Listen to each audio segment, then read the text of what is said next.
انتخابات کے 2 ماہ بعد ہی امریکی صدر ڈونلڈ ٹرمپ کی مقبولیت گرنے لگی۔ گیلپ سروے کے مطابق ٹرمپ کی مقبولیت 47 سے گھٹ کر 43% ہو گئی ہے۔ سروے کے مطابق پروجیکٹ 2025 ٹیرف کی دھمکیوں، خلیج میکسیکو کا نام تبدیل کرنے اور گرین لینڈ پر قبضے کی خواہش نے امریکیوں کو مایوس کیا ہے۔ پولز کے مطابق صرف 38% لوگ ٹرمپ کی تجارتی پالیسیوں سے مطمئن ہیں، جبکہ معیشت اور دیگر امور پر بھی حمایت کم ہو رہی ہے۔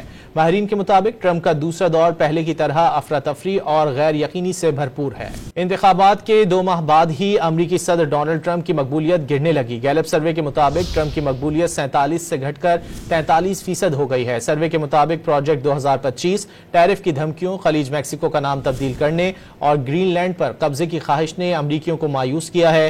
پولز کے مطابق صرف 38% لوگ ٹرمپ کی تجارتی پالیسیوں سے مطمئن ہیں، جبکہ معیشت اور دیگر امور پر بھی حمایت کم ہو رہی ہے۔